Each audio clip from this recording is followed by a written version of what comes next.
Хавгагийн 20 цаг болсон байна. Эглэлийн үзүүлэмжлэлсээр хилцүүлгийн нэгэн шин дугаарыг үзэгч та бүхэнд хүргэх гэж байна.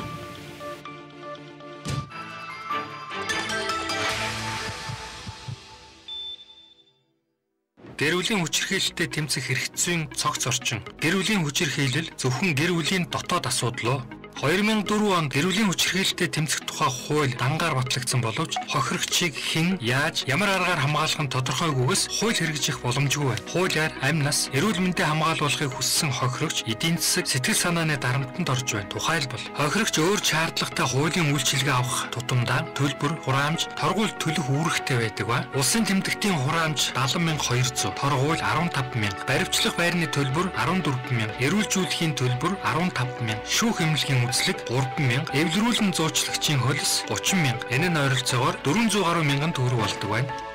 Хохирогч өөрөө хүчирхийлэлд өртснөө нотлох үүрэгтэй ба заавал шүүх эмнэлгийн дүгнэлт гаргуулж цагдаа хандах, гэмтэл бэртлийнхээ талаар зураг баримтах шаардлага гардаг байна. Хохирогчийн амь нас, эрүүл мэндээс гэр бүлийн бүрэн бүтэн байдлыг илүү тооцдог учраас хохирогчийг хүчирхийлэл үйлдэгчтэй эвлэрэх шаардлага тавьж байна. Хохирогчийг эрч чатанд нь хамгаалдаггүйгээс аргаа барсан хохирогч гэрлэлтэд цуслуулахад хүрдэг. Шүүхээр гэрлэлтэд цуслуулж байгаа 5 гэр бүлийн турмын нэг нь гэр бүлийн хүчирхийллийн улмаас салдаг. Сүүлийн 4 жилийн хугацаанд 1700 гаруй хүн гэр бүлийн хүчирхийллийн улмаас гэмтсэн байна. Сүүлийн 3 жилийн дотор 61 хүн хүчирхийлэл үйлдэгчийн гарт амиа алджээ. Энэ нь 1 жилд ойролцоогоор 20 гаруй хүн ойр дотныхоо хүний гарт амь насаа алдгаа гэсэн үг юм.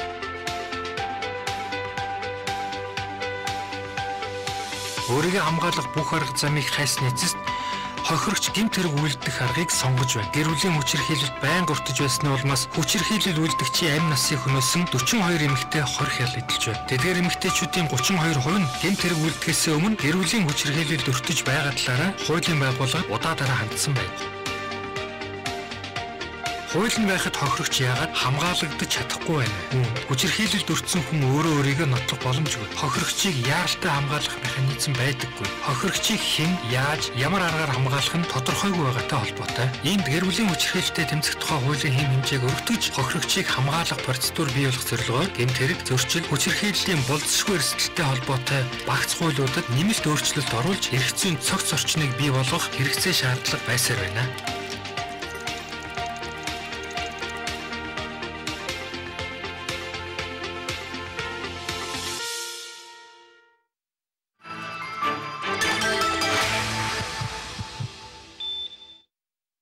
За үзэгчд маань бид чухам яг ямар сэдв хөндөж энэ удаагийн хэлэлцүүлгийг өрнүүлэх гэж байгаа гэдгийг сая үзсэн мэдээллээс видеогоос бас ойлголтыг авсан байх гэж бид бодож байна. За яг энэ асуудлын хүрээнд студид маань хүрэлцэн ирж энэ асуудлын хүрээнд бидэндээ бас санаа бодлоо хуваалцахаар нөхцөл байдал ямар байгаа юм. За хууль эрх зүйн орчны төвшөнд бид бас ямар хөө зохицуултыг хийж болох юм бэ гэд энэ удаад хэлэлцүүлэгт оролцох зочдоо үзэгч таахын танилцуулъя. Улсын ерөнхий прокурорын газрын хяналтын прокурор, хууль зүйн ухааны доктор Өнөрмаа хүрэлцээрсэн байна. Хууль зүйн яамны эрх зүйн шинжилгээний бодлогын газрын мэргэжилтэнд саруул хүрэлцээрсэн байгаа. Сүхбаатар дүүргийн цагдаагийн 2 дугаар хилтэс хэв журам хамгаалах дасгийн орлогч дарга хушууч алтан зул хүрэлцээрсэн байна.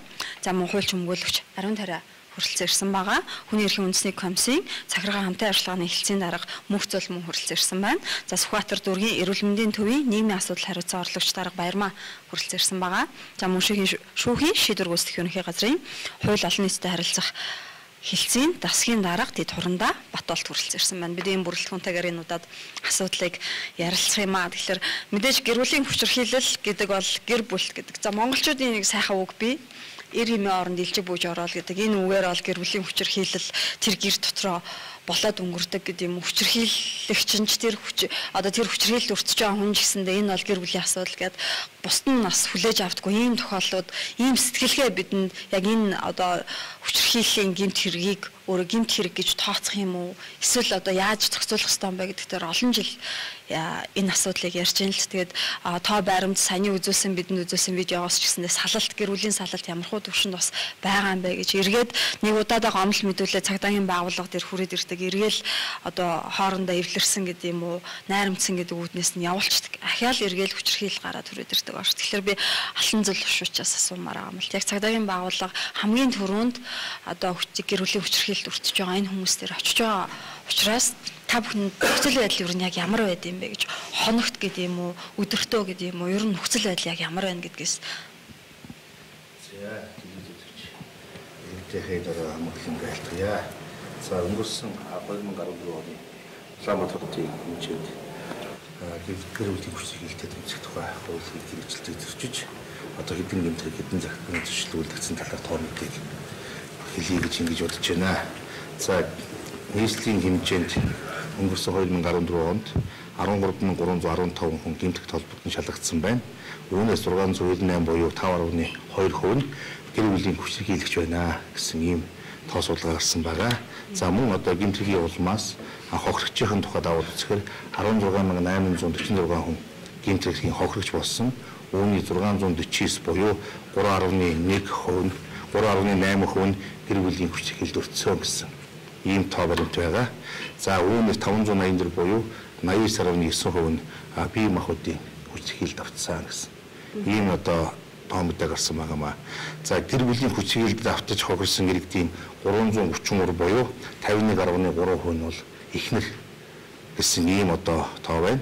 За 118 буюу 18.2% нь нөхрүүд бас гэр бүлийн хүчирхийлэлд өртсөн байна.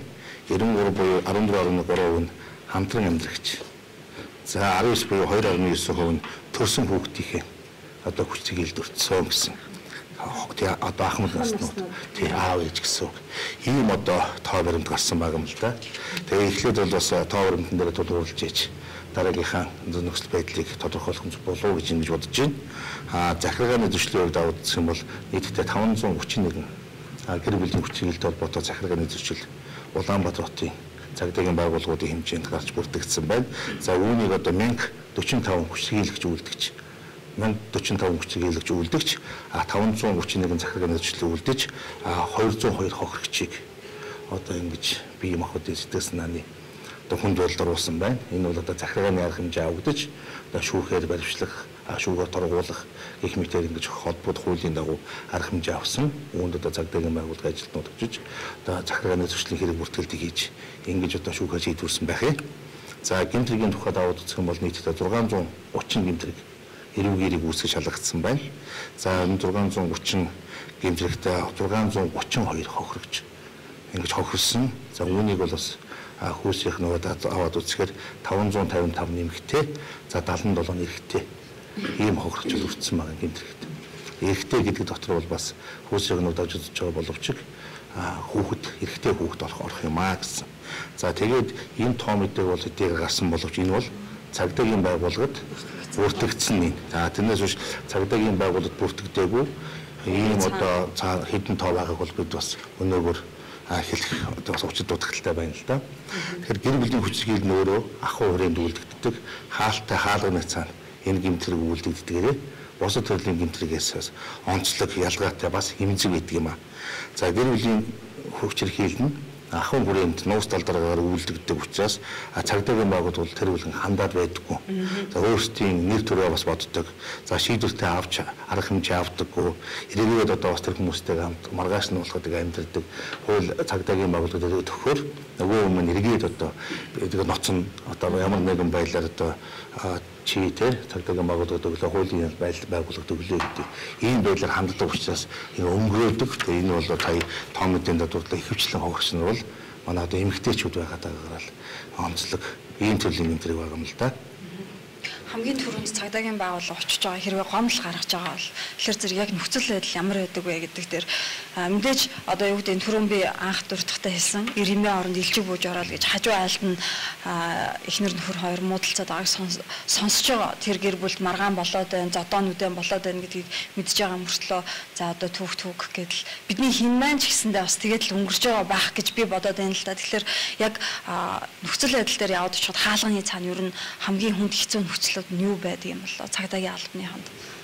Үнэхээр одоо цагдаагийн байгууллага ирээдүйд байгаа дуулга мэдээлэлд хамгийн түрүүнд очдог. За ингээд очиход бол одоо 102-оор буюу тухайн цагдаагийн байгууллагын жижүүрийн шуурхай албарууд амжуулаад одоо агсан тавиад байна гэсэн, согтуу тавиад байна гэсэн ийм л байдлаар зодоож байна үдээд байна гэсэн ийм байдлаар очдог. Тэгээд очиод цагдаагийн байгууллага ажилтан очихоор хизээний нөхөр нь бол орондоо ороод унтаад амарч ихсэн. За эхлэн нь бол одоо тэнд хоолундаа хийгээд ч маягснаа угаачихсан хүүхдүүд нь одоо цэмцгэл цэвэрхэн ийм л байдал угтдаг гэмчлэн. Тэгээ саяны хэлдэг ийм нууц талдараагаар тэгээд ахын хүрээнд үйлдэгддэг Энэний цаана юу гэсэн үг вэ гэхээр хүчтэй гэлэгч цагдаа дуудангууд хэлдэг байхгүй юу? Маргааш болно шүү ч гэдэг юм уу. Эргээд чи цагдаагийн байгууллага дуудсан байгаад сайнаа харна ч гэдэг юм уу. Ямар нэгэн байдлаар тэр хүний бие махбодын болон сэтгэл зүйн одоо дарамт шахалтанд оруулдаг. Тийм учраас манай одоо нөхөр сая одоо худлаа хэлнэ л дээ. Нэг анх бол яг бие махбод нэг гэр бүлийн хүчтэйгэл үлдсэн шүү дээ. Гэтэл бол бодит байдлаараа сая ингээд жоохон арх сохторох хундаа хэвтүүлж хэрэглээд одоо ингээд биднээс ив зөвөө олчихсон. Одоо унтаад амарчихсан. Тийм учраас та бүхнээс дуудлага буцаая гэдэг ийм байдлаар л ханддаг л. Тэгэхээр энийг бол бид бол бас ялангуяа Сүхбаатар дүүргийн цагдаа үйлдвэрлэлтийн одоо тэр хороор үүссэн хэсгийн байцаагч за дуудлага мэдээлэлд очиж байгаа авто эргүүлийн машин төгөөлийн офицерууд аль багштай үүрэг болгодог л доо. Очоод ингээд харах юм бол тэр эмэгтэй нөхрийнхөө хажууд хүчтэй хийлдвэртүүд ямар нэгэн байдлаар одоо ингээд тийм ээ одоо хажууд нь ингээд хараад байхаар чинь өгч чадахгүй шүү дээ. Тийм учраас тэрийг та нар тийм үгээд гадаа үйлнээс нь явахаас илүү цагдаагийн байгууллага ажилтны бас одоо сэтгэлээр тэр дуудлага мэдээллийн шалтгаан нөхцлөөр очоод ямар байдлаар хандж яах гэдэг нүдний харц дууны өнгө ямар одоо байдал байгааг мэдрээд тухайн одоо этгээдийг тасан зэрэглэх харах хэмжээ авч төр саатуулах согтуу байх юм бол одоо саатуулах байранд хүргэх ийм одоо шатраас гарах хэмжээ авах гэсэн үгийг өгдөг юм аа. Ийм л нарийн мэдрэмжтэй хандахгүй за гаднаас нь очихлоо болцсон байдаг ингэ явах юм бол ахаад нөгөө байдал даамжаад нөгөө эрдэнэ хүний амнаас нөгөө хүчийг илдвэрлэгч нэг удаагийн үйлдэл гэж ер нь бол үзэж болохгүй тийм нэг удаа дуудлага өгöd очлоо гэдэг асуудал биш тэр чинь байн удаа дараа давтагдчихэдэг тийм тийм учраас илүү онцлогтой цагдаагийн ажил зүгээр нэг хулгаан дуудлахаас аймаг очих хэрэгтэй тийм ээ яг тэр дотор хүний аймнаас эрүүл мэндийн асуудал яригдаж байна. Хоёрдугаар хэдийгээр энд яригдаад байгаа тоонуудын хувьд ингээд хохирогчин цөөн юм шиг тий гараад байгаа тохиол цөөн юм шиг гэдэг үгүй.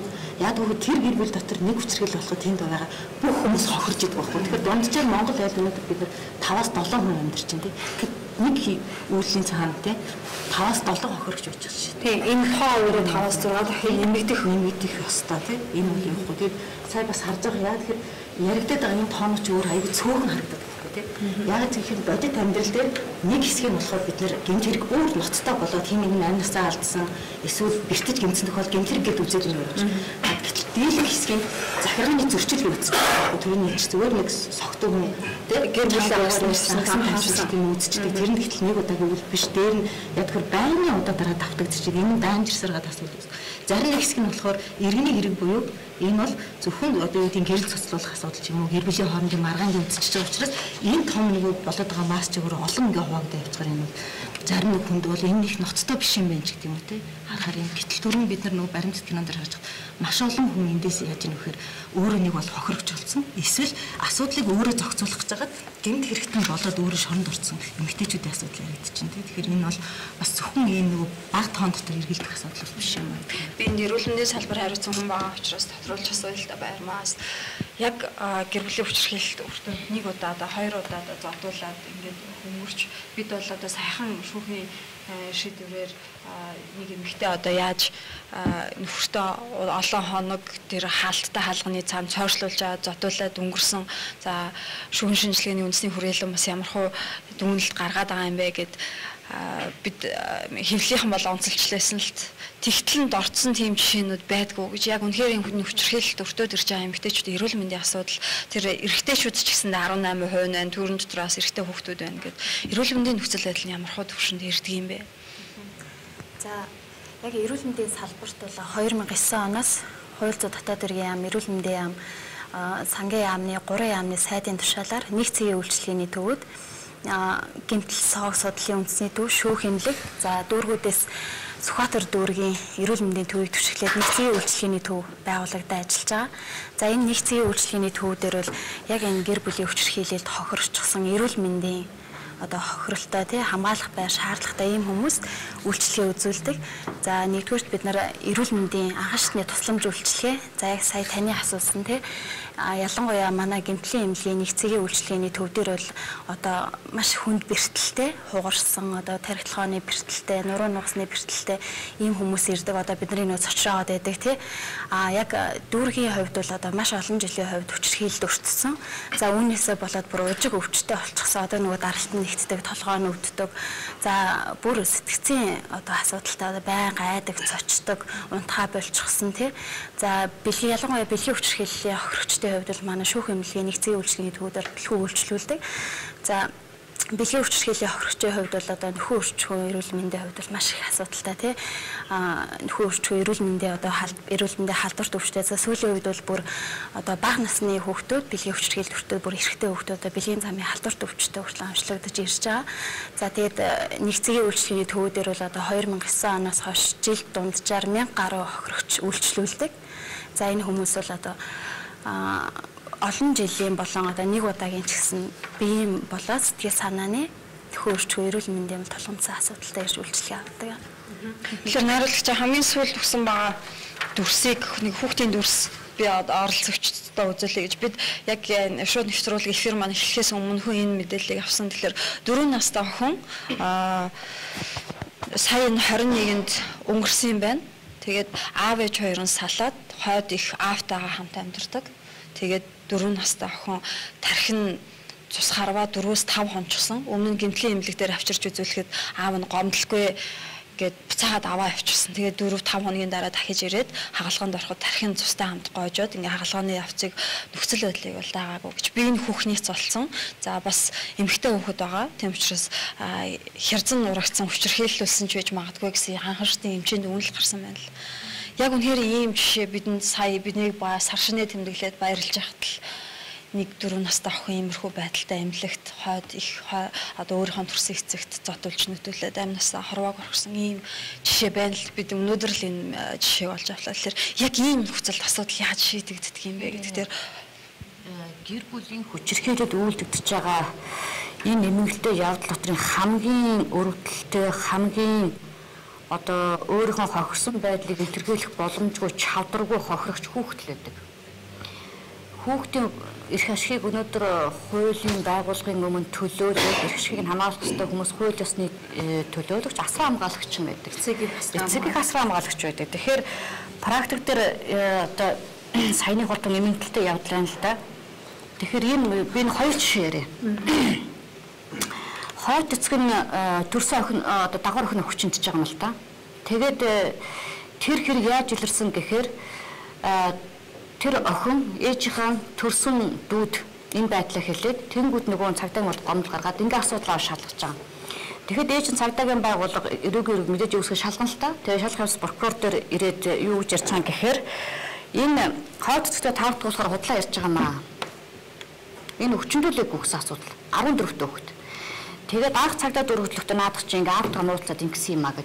Нөгөө охины эрх ашигыг хамгаалах ёстой их нь өөрөө хуулийн байгууллагад ирчгээд тэг хүүхдэд дагуулад ирээ зогсож 14 настай охин өнөөдөр их нь гараас нь хөдөлчөө тийм ирээ зогсонгууд ямар нэгэн байдлаар мэдүүлэг өгөх боломжгүй. Нөгөө болсон хэргийн зар яг чадваргүй. Яагаад гэвэл гэртээ очингууд нь чи аавыгаа цагдаад өгсөн энэ хүн одоо бид нар тэжээд гэсэн шоронд орох юм бол чамаас одоо энэ гэрүүлийн амьдрал сүрлээ гэд нөгөө нэг би эрүүл мэндийн хувьд хохирччихсан 14 настай хүүхэд бэлгийн хүчирхийлэлд өртнөө үүдсэн сэтгэл зүйн хувьд гэмтчихсэн явж байгаа тийм ээ. Дээр нь давхар нөгөө гэрүүлийн хүчирхийлэл хөрчлөд явж штэ. Тэгэхээр энэ тохиолдолд бид нар тухайд яг ямар арга хэмжээ авсан гэхээр ээж нь эхлээд хохирчин хууль нөтөлөгчөд тогтоосон байжснаа шууд болиулаад энэ хүн хүүхдийн эрх ашигыг угаасаа хамгаалж чадахгүй юм байна. Гэд Монголын өмгөөлөгчдийн холбоонд хандаад албан ёсны сургуулийн өмгөөлөгч оролцуулаад энэ хэрэг шүүхээр эцэстэн шийдвэрлэгдэжсэн. Гэх мэтлэнгийн. Тэгэхээр нөгөө хойд эцэгч бай, дээр нь төрсөн ахын дүүгээ хүчнэддэг. Тийм ээ? Байнга зоддог. Тэгэнгүүт эцэг гэх нь юу гэдэг гэхээр ийм юм байж л байдаг. Одоо тэгээ энийг шоронд оруулж хал чи яах нь чамаас олж ах чинь шоронд орлоо гэдэг байдлаар нөгөө хүүхдийг эргэж сэтгэл зүйн хувьд дарамталдаг. Тэгэхэд дараагийн тохиолдол 3 настай хүүхдийг аав нь гаднаас огтоо орж ирэнгүүтээ хоймроос өөдрөө аваа шидэж байгаа. Тэгэнгүүт нь ээж нь цагдаа дээр гомдол гаргаж ийн л та. Тэгээ аваа шалгангууд үгүй жоохон халамцсан байж байгаад тэгсэн гэмтэн сүйд болоогүй маа гэ. Шүүх хэмлэгт үзүүлэхэд тогтоол өгөөд авуулгад хүүхдээ авцагдчихдаг. Тийм ээ. Нөгөө 3 настай хүүхдийн эрх ашигыг хамгаалаад шүүх хэмлэгт үзүүлэх гэмтлийн зэрэг тогтоолох асуудал. Энэ дээр өнөөдөр ямар бодлого ямар өгүүлэгдээд байгаа юм гэхээр ялангуяа гэр бүлийн хүчирхийлэл үйлцсэн тохиолдолд тэр хамгийн түрүүнд хохирогчийн эцэг эхийг тийм ээ энэ асуудалд хууль нөлөөс татан оролцуулахаас гадна тухайн хохирогчийн амьдарч байгаа орчин түүний хүрээлж байгаа хүмүүс одоо тэрний асрамжилж байгаа хүмүүс нь яг энэ хүүхдийн эрх ашигыг хамгаалж чадах хүн мөн үгүй юу? Энэ дээр өнөөдөр тэр гомдол мэдээл авсан цагаас эхлээд цагдаагийн байгууллага дээр шүү. Тийм үү? Шүүх прокуратурч мэрэгчлийн сэтгэл зүйч байж байгаа байхгүй юу? Эцэг эхийнхээ нөлөөнд байгаа. За тэгээд насанд хүрсэн хүмүүсээс онцлогтой эцэг эхийн хараанд үргэлжийн нөлөөнд байгаа хүүхэд өнөөдөр яг дагуулж ирээд өөдөөс нь хараас суулгаж за аав чинь чамаа яаж утсан гэхэд юм ярьж чадахгүй юу? Яагаад гэвэл тэр хүүхдээс сэтгэл зүйн байдал гэмтчихсэн. Эргээд тэр гэр орд очин нөгөө аав нь байж юм. Одоо гүйлчиж байгаа хүчин төгөлдөр хуулиар 99-1 гэдэг нэг зүйл анги байна л да хөнгөн гэмтэл учруулсан бол гэл тэ эвлэрсэн бол хэрэгсгүй болгодог. Ихэвчлэн шүүх эмнэлэгт өнөөдөр хүүхдтэйгсэн гаднаас нь үзээд аян тэнтэй хөгцсөн хөнгөн гэмтэл учирсан байна гэдэг дүнд гаргацдаг. Сэтгэл зүйн хувьд тэр хүүхдийн сэтгэхүй тэдэн хуваар гэмтсэн ингэж яаж очирсан энэ хүүхдийн эрүүл мэндэд тэдэн хуваар нөлөөлж болзошгүй цаашдаа яаж нөлөөлөх вэ гэдэг мэрэгжлийн дүгнэлт гаргадаг тохиолдол Монгол баг байхгүй. Тийм ээ. Тэгэхээр хөнгөн гэмтсэн гэж яваачдаг тэнгууд нь дараагүй даа чи нөгөө нөхөр нь за чи айгүй их ингэхэд тэгдэг гэлөө. Цагдаад өгдөг гэлүүгээд нөгөө гэр бүлийн хүчирхийлэл чинь нэг удаа цагдаад өг даамжирдаг. Иннээс болоод сүултээ хүний амь нэрсдэг хүн идэрхтнээс салах хүртлээ. Дээр нөгөө нэг банкын гэр бүлийн хүчирхийлэл хэрүүл маргаан дунд өртөөдгөө хүүхдийн асуудал хаягдчихад байдаг.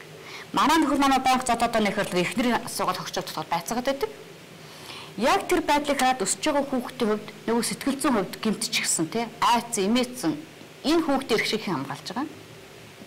Энэ асуудал давхар яригдчихсан. Тэгэхээр энэ чинь зөвхөн эхнэр нөхрийн асуудал яригдаад байна уугүй юу? Ялангуяа гэр бүлийн хүчирхийлэл үйлдэгчдийн яг энэ ахуйн хүрээнд үйлдэгдсэн байдлыг жишээ нь 2012-2013 онд одоо нийслэлийн хэмжээнд одоо нийслэлийн прокурорын газраас судалсан. 2014 он эхний хагас жилийн байдлаар улсын ерөнхий прокурорын газраас бас судалсан л та. Их сонирхолтой тоо мэдээ гарч байгаа. Гэр бүлийн хүчирхийлэл үйлдэгчдийн бараг 50% нь бүрэн дунд тусгай дунд боловсролтой хүмүүс 30% дээд боловсролтой хүмүүс гэж. Энэ хүчирхийлэл дүрчин хохирогчдын бараг 40 гаруй % дээд боловсролтой хүн байх жишээ.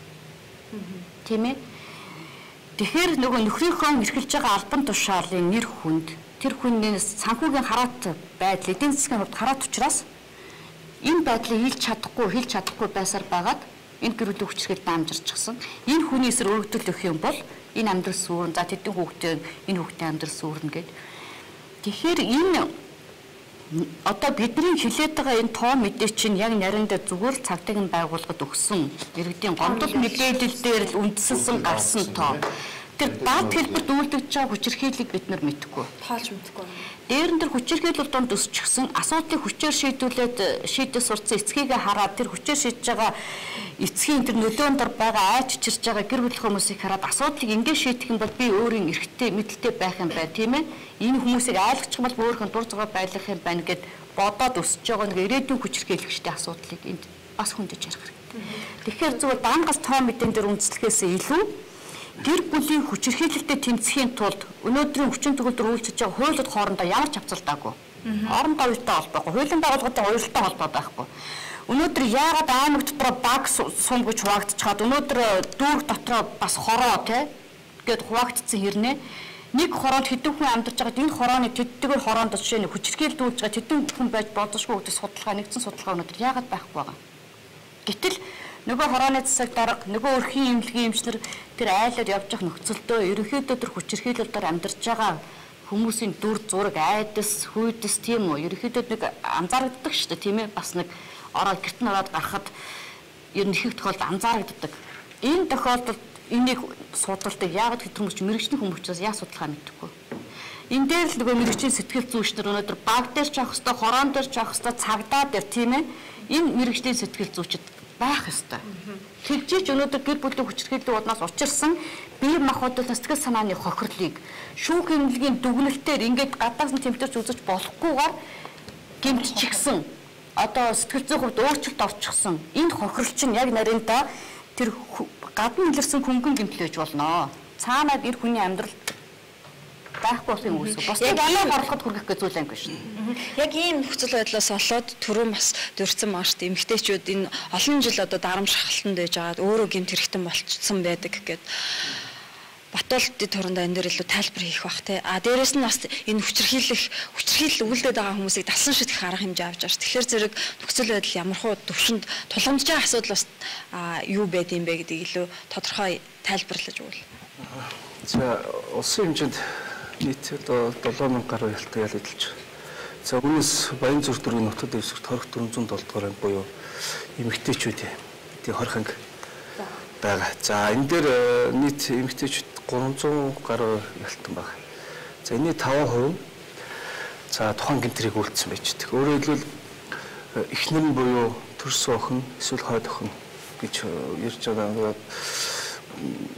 Сэтгэл санаа хүчтэй давчцсны улмаас одоо байнга тийм сэтгэл санаа дарамтанд төвчсөний улмаас одоо гэж тэр гэмтрийг үйлдчихдэг.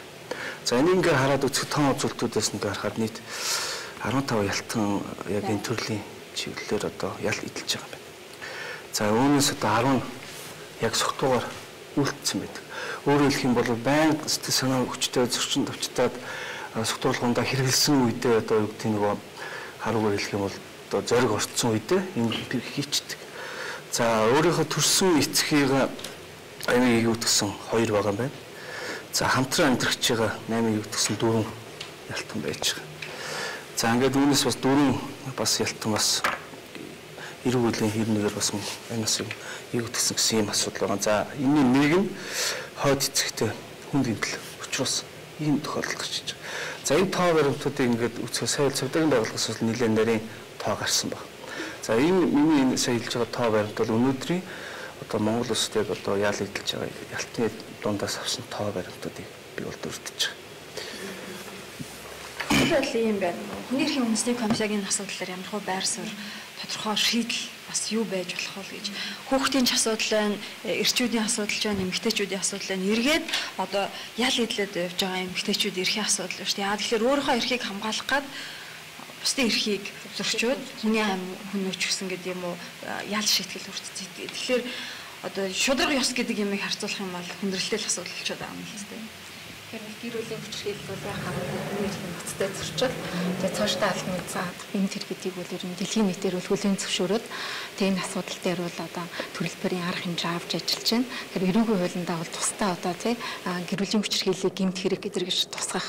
Тэгээд энэ гэр бүлийн хүчирхийллийн одоо тэр үйл төвчг нийгмийн ухамсарыг бүрдүүлэх зэрэг бол арга хэмжээ авч ажиллаж байна. Тэгэхээр бол ер нь бол энэ хүчирхийлэл бид нар ихэнх нь одоо тий 70-аас одоо 80% нь бол эмэгтэй тохид өртөөд ийн гэж ярьж байна. Тэгээ энэ утгаараа бол энэ бол эмэгтэйчүүдийн эсрэг хүчирхийлэл гэж бол яригддаг. Тэгэхээр эмэгтэйчүүдийг ялварлан гадуурхах бүх хэлбэрийг устгах тухай конвенцийн хүрээнд бол одоо манай Монгол улс бол энэ конвенцэд бол 81 онд батлагдсан конвенцэд бол нэгдэж орсон байгаа. За энэ нэгдэж орсныхаа хувьд бол манай Монгол улсын одоо засгийн газар төрөөс үл тий энэ гэр бүлийн хүчирхийллээс урьдчилан сэргийлэх энэ одоо гэр бүлийн хүчирхийлэлтэд тэмцэх энэ хуулийг бол батлан гаргах. Мөн гэр бүлийн хүчирхийлэл хохирогчийн аюулгүй байдлыг хамгаалах нь төрийн үүрэг байх ёстой. Гэтэл бол манай хүний эрхийн үндэсний комисс бол хүний эрх хэрэгчлээний хэрэгжилтэнд хяналт тавих юм чиглэлтэй гол чиглэл маань.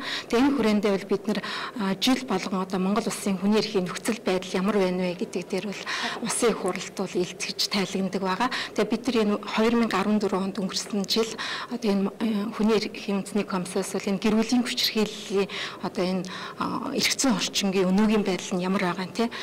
Одоо энэ дээр ямар асуудал тулгараад байгаа. Цаашид одоо юу одоо хийх шаардлагатай байгаа гэдэг дээр бол бид нар энэ илтгэлтэй тусгаад бол улсын их хурлд бол өргөн барьсан байгаа. Тэгээ үүнээс бол харахад бол ерөөсөө энэ гэр бүлийн хүчирхийлэлтэд тэмцэх тухай хууль маань одоо 2004-5 оноос хэрэгжиж ирсэн. Гэвч энэ хуулийн маань ерөөсөө хамгийн гол асуудал маань хэрэгжихгүй байгаа. Тэ энэ хохирогчийн бодит хамгаал болж чадахгүй байгаа гол асуудал маань энэ хууль батлагдсан ч гэсэн бусад дагалт хуулиудад нь нэмэлт өөрчлөлт ороогүй юм байгаад байгаа. Тэгэхээр бол хуулийн маань гол зохицуулалт болох одоо гэр бүлийн хүчирхийллийн хохирчийн аюулгүй байдлыг хамгаалах эрх хязгаарлах арга хэмжээг бол шүүхээс авах энэ зохицуултыг бол бий болгосон.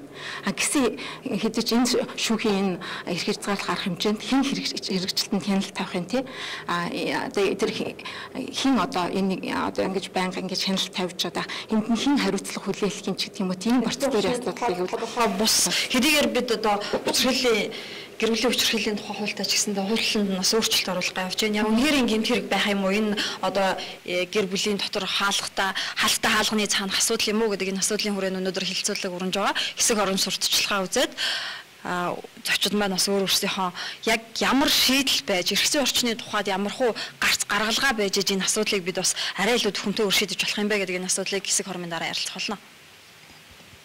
байна.